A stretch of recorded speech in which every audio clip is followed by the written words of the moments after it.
Exercise 1D।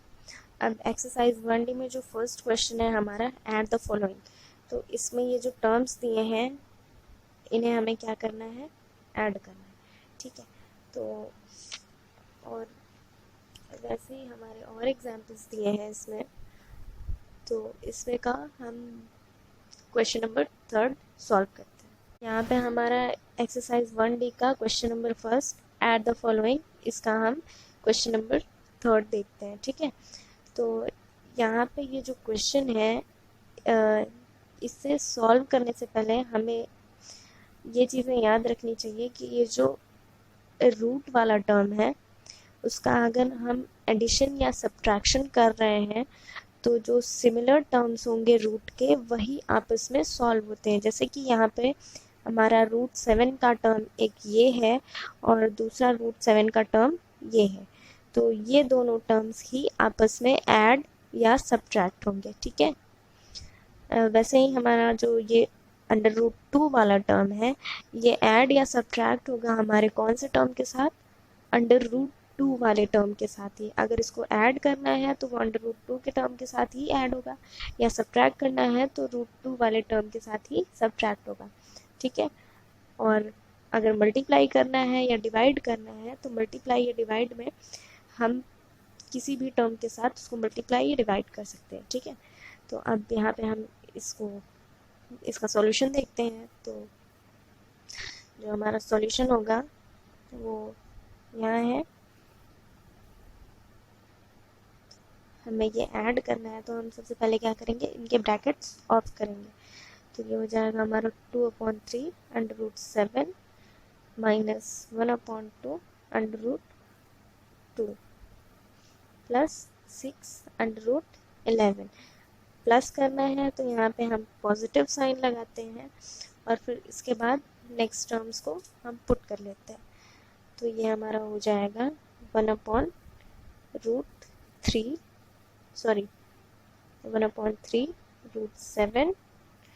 Plus 3/2 √2 minus plus minus minus √11।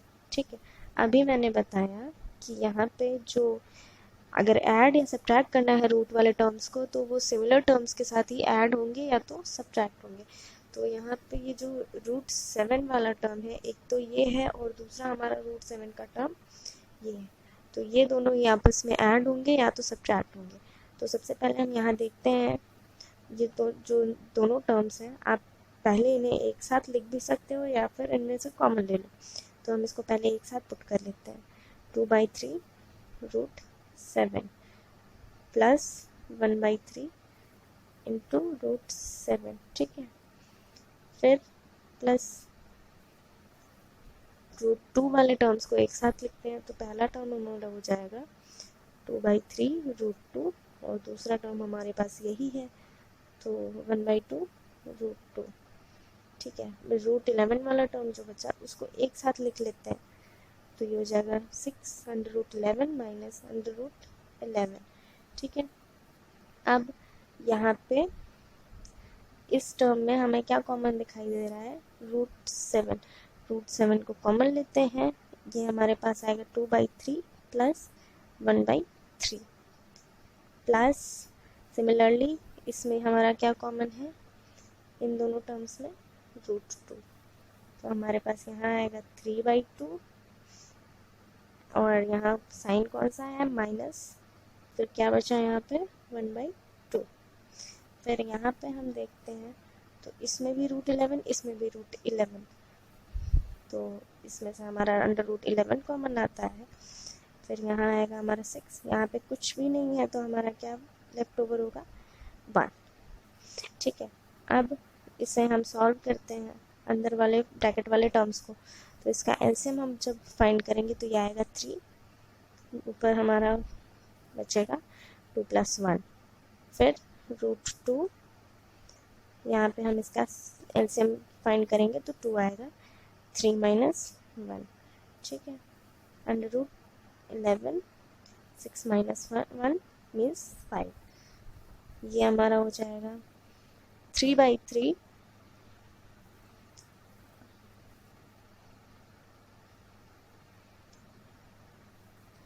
Plus √2 3 - 1 2/2 plus 5√11। अब ये √5 को हम आगे लिख लेते हैं, यहाँ पे ये 3 से 3 कैंसिल होगा, हमारे पास ये पुट करेंगे हम इसको √7 plus √2 plus 5√11। Okay, so here is the answer of this question. ठीक है, नाउ अब हम यहाँ पे कुछ क्वेश्चंस और देखते हैं। वैसे ही हमारा मल्टीप्लाई है, मल्टीप्लाई वाला मैंने बताया कि आपको कुछ नहीं करना है, केवल रूट वाले टर्म्स को रूट वाले टर्म्स के साथ मल्टीप्लाई कर देना है, और जो रूट के बाहर वाले टर्म्स हैं उन्हें रूट के बाहर वाले टर्म्स के साथ मल्टीप्लाई करना है। ठीक है, तो I am sending these questions along with this video, so you all have to solve these questions. Okay, at least you should try to solve these questions. After that I will give you the examples or solutions of this question. ठीक है, तो divide में भी वैसे ही solve करना है, division आप try करिएगा। ठीक है, सिंप्लीफाई वाले क्वेश्चंस में हम कुछ क्वेश्चंस सॉल्व कर लेते हैं। ठीक है, देखते हैं। तो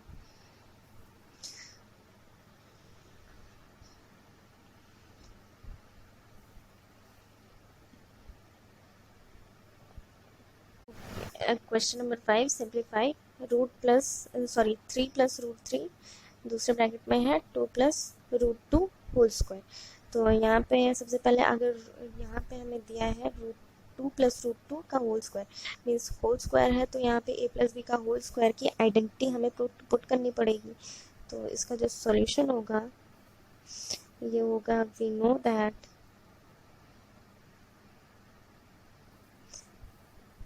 a + b का whole square is equals to a² + b² + 2ab। ठीक है, तो यहाँ पे हम आइडेंटिटी पुट करते हैं, तो ये इस आइडेंटिटी को जब हम ओपन करेंगे तो इसमें पुट करेंगे 3 + √3 ब्रैकेट में, यहाँ पे a के प्लेस पे क्या है 2 का स्क्वायर, b के प्लेस पे है √2 का स्क्वायर प्लस 2, a की वैल्यू हो गई हमारी 2 और b की वैल्यू √2। ठीक है, तो इसे हम सॉल्व करेंगे 3 + √3, यहाँ पे आएगा हमारा 4 प्लस √2 का जब स्क्वायर करेंगे, अंडर रूट का स्क्वायर अगर हम करते हैं तो अंडर रूट हटता है और वो टर्म एज इट इज़ हम नोट डाउन कर लेते हैं। ठीक है, तो यहाँ पे 2 × 2 4 √2, इसको और सिंप्लीफाई करोगे आप तो यहाँ आएगा 3 + √3 ब्रैकेट में 4 + 2 6 + 4 √2।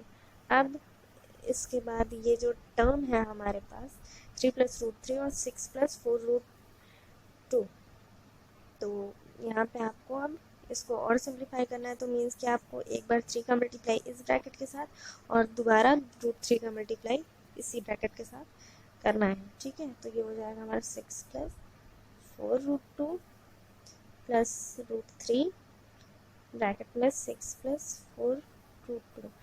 आगे आप सॉल्व करना है इसको। ठीक है, the last question of this exercise is question number 8, simplify. इसका हम क्वेश्चन नंबर 2 देखते हैं। ठीक है, तो यहाँ पे क्वेश्चन हमारा ये है 2 √ 30/√6 - 3 √ 140/28 प्लस √ 55/√99। तो इसका जब सॉल्यूशन हम देखेंगे तो सबसे पहले तो आप यहाँ पे देखो, ये जो नीचे की तरफ 6 है और ऊपर 30 दिया है। ठीक है, और दोनों ही किस में है, अंडर रूट के अंदर, तो अंडर रूट वाला टर्म ही अंडर रूट वाले टर्म के साथ सॉल्व होगा। ठीक है, अब यहाँ पे हम देखते हैं ये जो 30 है, ठीक, ये जो 30 है वो क्या 6 का मल्टीपल है या नहीं? हाँ, ये 6 का मल्टीपल है। ठीक है, मीन्स कि ये 6 से सिंप्लीफाई हो जाएगा। ठीक है, अब यहाँ पे ये जो अंडर रूट 140 है और ये अंडर रूट 28 है, रूट से रूट सॉल्व होगा। तो यहाँ पे देखते हैं ये 140 और ये 28 क्या एक दूसरे से सॉल्व होंगे? सॉल्व होंगे ये। तो यहाँ पे आप देखो 14 है और ये 28 है, तो 14 1 जा 14 एंड 14 2 जा 28। तो यहाँ पे 1 और 0 ये 10 हो जाएगा और ये 2 टाइम्स इसको सॉल्व करोगे और ये सिंप्लीफाई होगा। अभी आप सॉल्व कीजिएगा इसको, ठीक है। यहाँ पे √55 एंड √99, तो ये भी आपस में सॉल्व होंगे, ठीक है। तो अब इसका सॉल्यूशन देखते हैं। तो ये हमारा हो जाएगा √6 × 5 अपॉन √6 -3। इसको आप लिख सकते हो 14 × 10 और आप डायरेक्टली भी इसको सॉल्व कर सकते हो। प्लस 11 × 5 अपॉन 11 × 9, ठीक है। यहाँ से √6 से √6 कैंसिल होगा, यहाँ हमारे पास बचेगा 2√5 माइनस यहाँ से 14 1 जा 14, 14 2 जा 28, 2 1 जा 2, 2 5 जा 10। तो ये हमारा नीचे की तरफ कुछ भी नहीं बचेगा, ऊपर की तरफ हमारा लेफ्ट ओवर होगा √3 × √5 प्लस 11 से 11 कैंसिल होगा, हमारा ये आएगा √5 अपॉन √9। √9 मीन्स इसको आप 3√3 पुट कर सकते हो। फिर यहाँ पे आप देखो तो ये हो जाएगा 2√5 माइनस 3√5 प्लस √5। अच्छा, अभी मैंने आपको बताया था कि ये रूट के अंदर क्या है, 2 टर्म्स दी है, ठीक है, 3 के 3 × 3। अब अगर हम इसको रूट के बाहर राइट डाउन करेंगे या लिखेंगे तो ये हमारा क्या आएगा, केवल 3, ठीक है। तो और सारे टर्म्स में आप देखो ये रूट के बाहर नहीं आएंगे, क्योंकि इसमें रूट के बाहर आने के लिए एटलीस्ट 2 टर्म्स होने चाहिए, क्योंकि ये स्क्वायर रूट है। तो और यहाँ पे क्या है, 2 टर्म्स दिए हुए हैं, तो 2 टर्म्स में से एक ही टर्म बाहर आता है हमारा। लेकिन यहाँ पे ये जो √5 और √5 दिए हैं, ये केवल एक ही टर्म है, ठीक है। तो इस वजह से ये बाहर की तरफ नहीं सॉल्व होगा। यहाँ पे क्या हो जाएगा, इसको हम और सॉल्व करेंगे तो यहाँ हम 3 का एलसीएम लेते हैं। ये हमारा हो जाएगा 6√5 माइनस 9√5 प्लस √5। सॉल्व करेंगे इसको तो ये आएगा हमारा 7√5 माइनस 9√5 अपॉन 3। ये आएगा हमारा -2√5 upon 3। This is the answer of your question. So that's all for today. अब आप ये एक्सरसाइजेस सॉल्व करिए और ग्रुप में सेंड करिए। Thank you.